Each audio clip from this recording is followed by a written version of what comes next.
Hi, I'm Erin McNamara, and I'm going to talk about Unit 4, Case 4. The first of the potential vitamin deficiency I'm going to talk about is iron. Iron is a trace mineral that has a few very important roles in the human body. It's an important part of hemoglobin and myoglobin.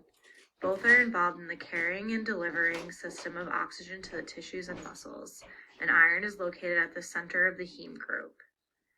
It also plays a vital role in the electron transport chain to generate ATP as an energy source. In addition to both of these functions, iron is also a cofactor needed for multiple enzymes of DNA synthesis and repair, such as ribonucleotide reductase.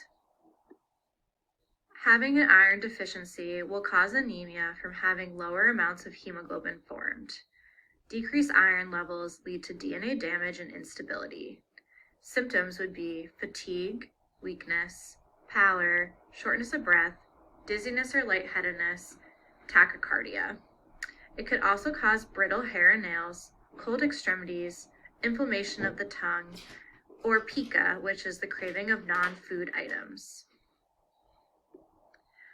Diagnostic criteria would be a microcytic anemia with low hemoglobin and hematocrit, as well as low ferritin levels from decreased iron stores.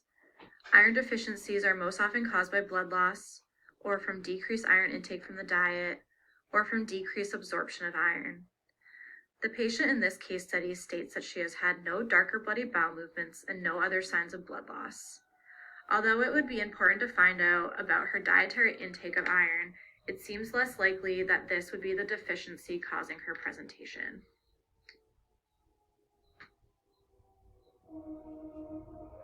Vitamin B6, or pyridoxal phosphate, is a very important vitamin that is a cofactor for all transamination reactions that occur in the body.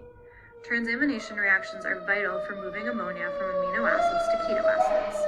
Examples are ALT and AST, responsible for transferring nitrogen to the urea cycle for excretion of waste. Vitamin B6 is also important in decarboxylation reactions. As well, it is a coenzyme for glycogen phosphorylase, which is an enzyme of glycogenolysis.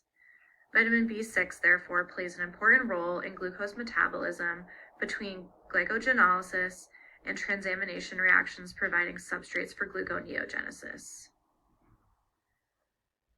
Pyridoxal phosphate is also a cofactor for both cystathione beta synthase and cystathione gamma lyase, which break down homocysteine to cystathione and cysteine respectively. These enzymes have important roles in the metabolism of methathione. Cysteine is a non-essential amino acid that is needed to produce glutathione for the pentose phosphate pathway, or it can also be broken down further and lead to the production of biosalts or the production of pyruvate. Vitamin B6 is a coenzyme for the enzyme responsible for the formation of hemoglobin. This vitamin also has an important role in neurotransmitter synthesis, an important role in terminating steroid hormone actions, and a role in the functioning of the immune system. Because vitamin B6 plays a role in so many different parts of the human body, a vitamin B6 deficiency would have a large variety of negative effects. Cystathione beta synthase and cystathione gamma lyase enzymes cannot function without the B6 cofactor. Therefore, without vitamin B6, there'd be decreased methionine metabolism, which would lead to increased homocysteine levels.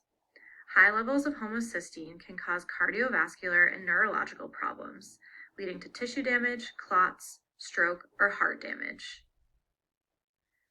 Vitamin B6 deficiencies would also lead to decreased hemoglobin formation, decreased neurotransmitter formation, and decreased amino acid, carbohydrate, and lipid metabolism. It would lead to decreased glucose regulation through decreased function of the glycogen phosphorylase enzyme and decreased substrates available for gluconeogenesis.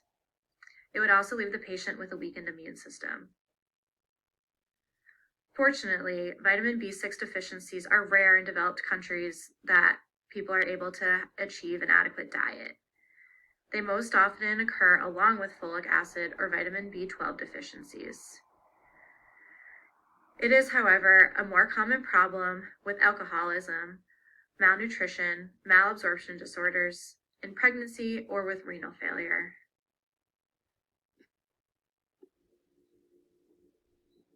Physical symptoms of this deficiency would be seizures, which most often occur in infancy because vitamin B6 is vital for fetal brain development. It can also result in altered mental status, microcytic anemia, nonspecific itchy rash, glossitis with ulceration or cracked lips, and depression.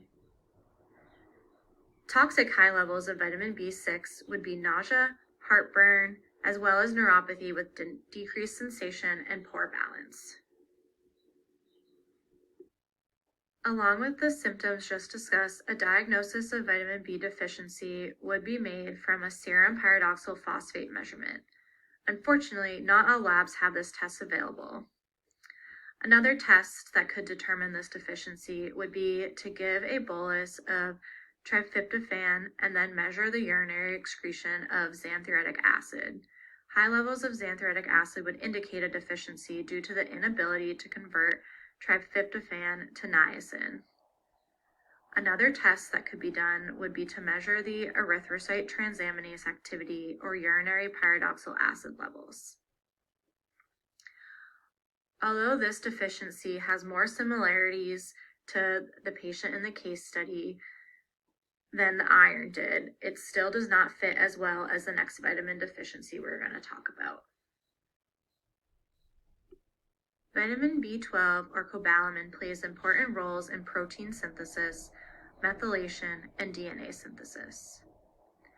Cobalamin is a cofactor for the enzyme responsible for the breakdown of methylmalonyl-CoA to succinyl-CoA, which can then become an intermediate of the TCA cycle and go on to produce energy. Vitamin B12 is a necessary cofactor of this enzyme that allows for the breakdown of odd-chain fatty acids to make usable energy. It is also a cofactor for the enzyme methyltransferase, which is responsible for remethylating homocysteine back to methionine. Methionine is important for the synthesis of S-adenosyl methionine, or SAM.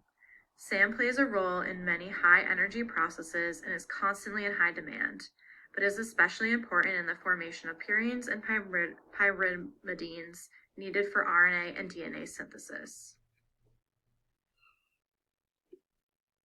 Decreased functioning of the methylmalonyl-CoA mutase enzyme from lacking the cofactor of vitamin B12 will lead to increased levels of methylmalonyl-CoA building up and being excreted as methylmalonic acid in the urine. This leads to decreased oxidation of odd-chain fatty acids for energy. Deficiencies of vitamin B12 will also lead to high levels of homocysteine, which, as mentioned with vitamin B6 deficiency, it has been shown to lead to both cardiovascular and neurological problems. It can cause oxidative damages and inflammation in the tissues and can lead to stroke, thrombus, and heart disease. In addition, lack of vitamin B12 will trap carbons in their most stable form and essentially cause a folate deficiency, even when there are adequate total folate levels in the body. This is known as the folate trap. Folate has a very important role in the synthesis of nucleotides by being a vital methyl or one-carbon donor. Folate is required for the formation of purines for RNA and DNA synthesis and the production of the pyrimidine-based thymine. Vitamin B12 deficiency leading to this folate trap greatly affects the rapidly dividing cells, which leads to immature, large red blood cells being released, causing a megaloblastic anemia.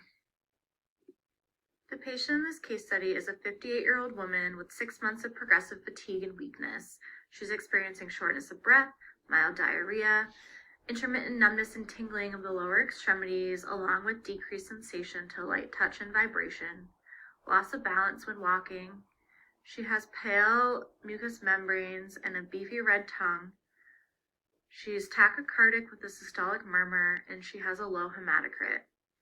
And all of these symptoms lead to the diagnosis of a megaloblastic anemia, as a result of vitamin B12 deficiency.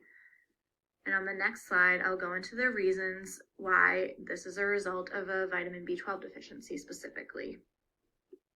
A deficiency in vitamin B12 or cobalamin will result in a megaloblastic anemia as a result of abnormal DNA synthesis, which leads to immature large red blood cells being released in circulation.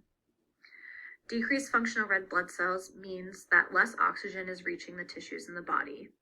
This leads to the patient's symptoms of fatigue, weakness, shortness of breath, and tachycardia. Vitamin B12 deficiency can also cause neurological issues, such as the neuropathy that the patient is experiencing or other cognitive changes like decreased balance, and this is as a result of abnormal methylation. Increased homocysteine levels have been linked to heart damage and clotting factors. They can also cause oxidative damages and inflammation in tissues. Because of a vitamin B12 deficiency, the patient could also be experiencing a folate trap, where folate is unable to donate the methyl or carbon needed in the formation of purines or pyrimidines, which is the building blocks of DNA. So once again, a megaloblastic anemia is when the body produces large immature red blood cells, leading to decreased levels of functioning circulating red blood cells. Again, red blood cells play a vital role in delivering oxygen to the tissues, and without enough red blood cells, the patient will experience many symptoms such as fatigue, dizziness, lightheadedness, shortness of breath, fast heart rate, pale skin, and diarrhea and nausea with weight loss. Additional laboratory tests and health information could be helpful in confirming for sure that this patient has a megaloblastic anemia from a vitamin B12 deficiency. Getting a thorough nutritional status or a typical daily diet to determine if she's lacking nutrients would be one step. Also, determining the patient's alcohol use status would be helpful because vitamin B6 deficiencies, as well as folate and other vitamin deficiencies, often will coincide with alcoholism. It would be helpful to get a comprehensive metabolic panel to assess liver and kidney function. It would be very important to have a CBC with a peripheral smear. In a vitamin B12 deficiency, it would be expected to have a low hematocrit and low reticulocyte count. A MCV, or mean corpuscular volume, greater than 115 would be more specific for a vitamin B12 or a folate deficiency. The smear would show large immature red blood cells. Testing for intrinsic factor antibodies can help determine if the deficiency is from a lack of intrinsic factor that the body needs to be able to absorb vitamin B12. Additional serum, cobalamin, and folate levels should be taken, and this should be done ideally at the same time. Although if the patient consumes a normal diet and has no other signs of potential absorption disorders, malnutrition, or alcoholism, it is very rare to need to test folate levels. A vitamin B12 level below 200 would be indicative of a deficiency, but there are borderline levels between 200 and 300. If the results are borderline between the 200 and 300 for vitamin B12, the next test would be for methylmalonic acid and high homocysteine levels. Methylmalonic acid would be elevated in vitamin B12 deficiency, but would not be in a folate deficiency, whereas homocysteine levels would be elevated in both.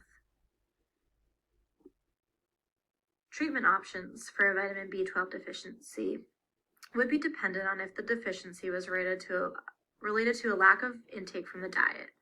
Good sources of vitamin B12 would be meats, such as beef, liver, or chicken, seafoods, such as salmon, cod, tuna, milk and other dairy products, as well as eggs.